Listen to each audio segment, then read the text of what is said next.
Welcome to That's Good Sports. I'm your host, Brandon. I will never quit on you the way Adam Levine quit on The Voice, Perna. Yes, this is a Colts football episode, but my mom is going to be so sad when she finds out that Adam Levine quit The Voice when she watches Ellen today. My heart is with you, Mom. Also, I got an email from the NFL shop today titled, Dad Deserves the Best. Explore Father's Day Shop. I opened the email and saw this. After I stopped laughing for about 10 straight minutes, I cried, thinking about all of the sons out there the NFL was trying to trick into getting their dads the worst Father's Day gift of all time. It's really cruel when you think about it, too. The reason people become Raiders fans is because their dads abandoned them when they were babies. It's a fan base entirely without fathers. Now, thanks to everyone who voted in the community tab on YouTube, the Colts won by a large margin. So don't forget to vote for which team you'd like to see next. Today, we will look at the Indianapolis Colts' entire offseason and determine if they can get back to the playoffs and hopefully destroy the Patriots or Chiefs. It's good sports.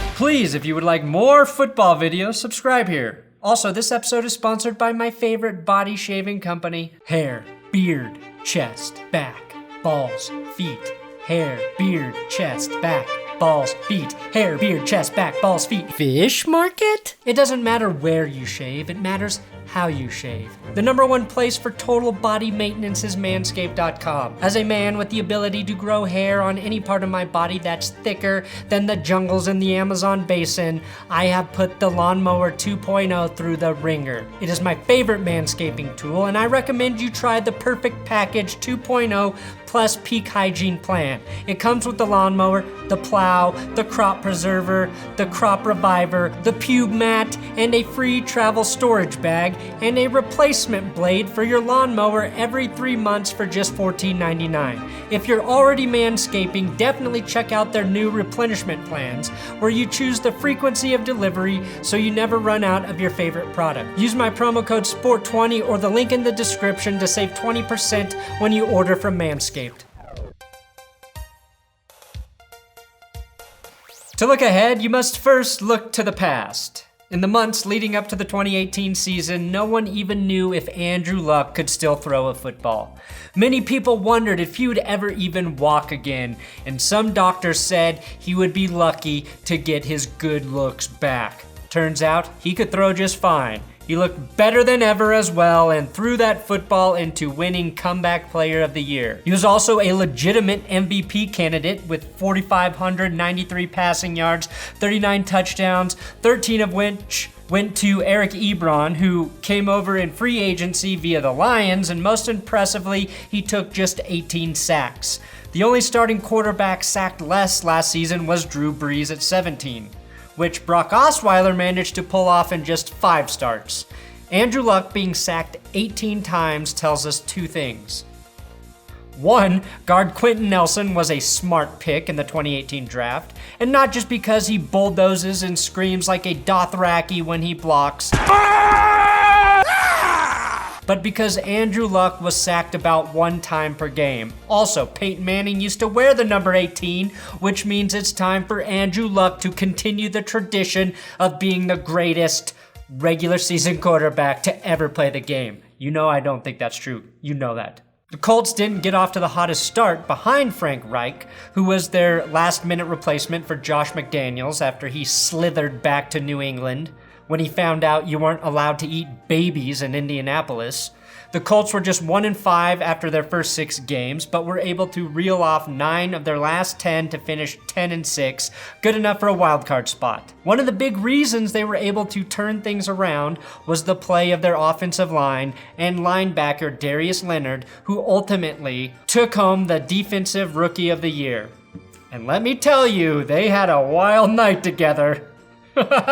They faced the Texans in the first round and won 21-7, but the next week the Chiefs proved to be too much and sent the Colts home in the divisional round. While we're on the subject of losses, these were some of the Colts' key losses this offseason. The great part about having so much cap room is that the Colts could basically keep whoever they wanted. So that meant keeping corner Pierre Desir, Estonian defensive end Margus Hunt, o-lineman Mark Glowinski, and safety Clayton Geather. The only guys that left were guys they didn't want to bring back, which is a strong position to be in as a front office. It's a big dick power move. Hell, even Adam Vinatieri came back for another year. And it's crazy to think Vinatieri is getting the John Daly treatment from the NFL and will be allowed to be driven to the middle of the field in a golf cart for every kick next year. Wide receiver Dontrell Inman, who had 300 yards and 3 touchdowns last season, ended up signing with the Patriots, but he's the only real contributor that they let walk. Moving on to key offseason additions. Another big feature about Indy's offseason is that they didn't go crazy in free agency,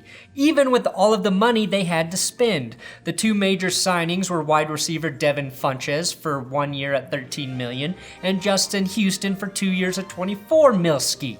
So Luck gets a tall red zone target, and they get fairly cheap help rushing the passer. But that all pales in comparison to their greatest signing.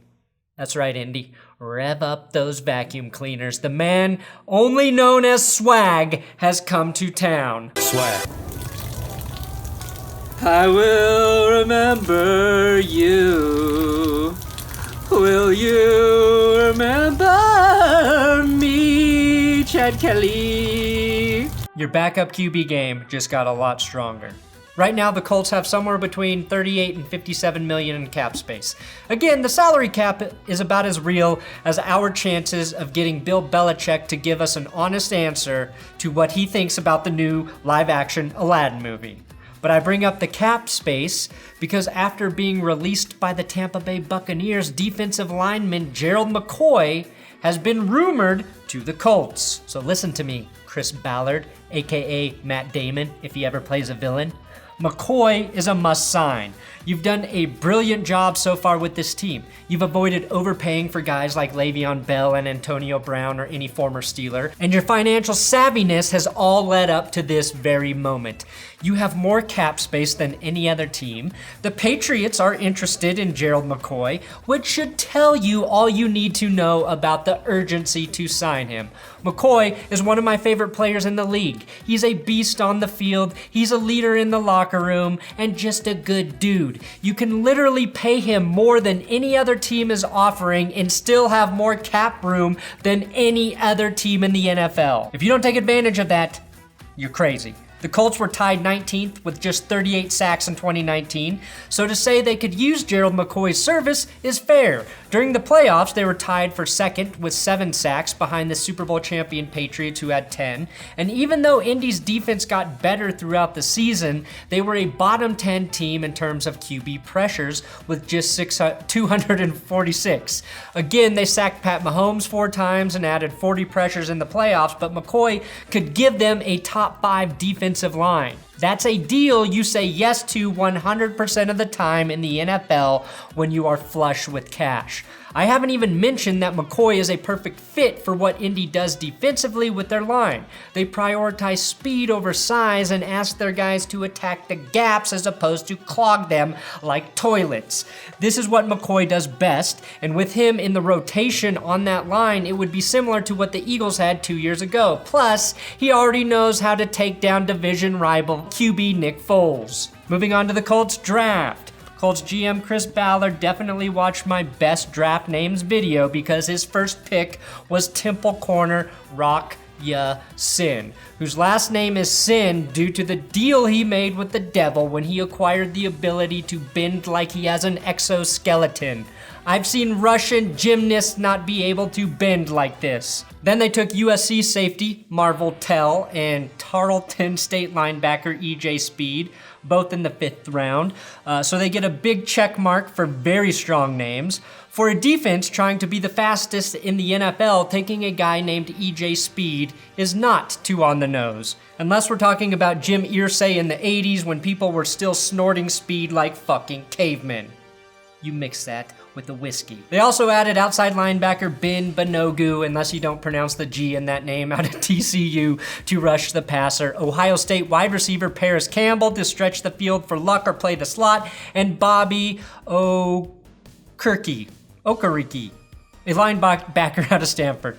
Even these are still pretty strong names, especially because I can't pronounce them. And when wide receiver Parris Campbell lines up next to T.Y. Hilton, anytime that happens during a primetime game, the NFL has agreed to cut to the Paris Hilton sex tape for exactly 1 second as an Easter egg. And you may remember they once did this with a Joe Buck solo video, but the response was so poor the NFL destroyed all of the Joe Buck solo videos when they destroyed all of the Spygate videos. And Roger Goodell famously looked into the fire of the burning Joe Buck solo masturbation tapes with disgust and said, "The buck stops here." Say what you want, a mic isn't the only thing Joe knows how to handle with one hand. I think Parris Campbell is going to kill it if he plays in the slot with Andrew Luck feeding him the rock, or as they say in Paris, the baguette. Next to Rock Ya-Sin, he might have the biggest impact for the team. The only mistake the Colts made in the draft, as I can see, is not selecting Iowa corner Amani Hooker. Nothing will help your defense score more like having a couple hookers in the secondary. However, you do run the risk of being purchased by Robert Kraft as soon as he finds out your team employs hookers, plural. Now, who can be a breakout player for the Colts? They had a chance to add a high-priced running back in free agency or pick one up in the draft. Instead, they made another value signing with former Chiefs running back Spencer Ware, which leads me to believe they're pretty confident in their current running back group that includes Marlon Mack, Nyheim Hines, and Jordan Wilkins. I thought Marlon Mack was fantastic last year. And out of those three, I think the breakout player will probably end up being Nyheim Hines because he's the best receiver out of the bunch. Mack is going to get the most carries like he did last year, but last season Hines caught 63 passes out of the backfield on 81 targets, an absurd number for a running back splitting time. Hines is definitely athletic enough to assume that Alvin Kamara type role, and you may have forgotten that he ran one of the fastest 40 times for running backs at last year's combine with an official time of 4.38. The Hines-Mack combo doesn't just sound like the best thing on the menu at McDonald's. It might be the best running back duo in 2019. What is the Colts' biggest weakness? The more you look at this team, the harder it becomes to find a weakness. Because they've built through the draft, there's no position they're particularly old at or need to address immediately like so many other teams. But if you go back and look at the divisional round when they lost 31-13, there's a couple things you can tell they need to fix. First of all, they gave up 180 rushing yards and 4 touchdowns on the ground. That, combined with 2 missed kicks from Adam Vinatieri, basically kept them out of mounting any sort of comeback against the Chiefs. And you might be saying, well, they're not playing the Chiefs every week, which is true. I really hope that is true, but for a team as good as the Colts, the only true measurement of their success is going to come against the AFC's best teams like the Patriots and the Chiefs. Now, they do have a lot of good rotational guys on the defensive line like Hassan Ridgeway and Danico Autry, but few difference makers, and that's the risk you take when your run defense is predicated on speed over big, stuffy guys. By comparison, the Patriots in the playoffs last season gave up 40 rushing yards per game. That's just insane, and the Colts gave up 142.5 per game. Another reason Gerald McCoy, who has been very good stopping the run, would make sense as a player for the Colts to pursue at all costs. And yes, if you were listening carefully, I did suggest that Adam Vinatieri might be a liability. He's 46, and age comes for everyone if they hang around long enough. So the 2019 prediction for the Colts, good. Even with some pretty tough competition, the Colts should be the favorite to win the AFC South, which I believe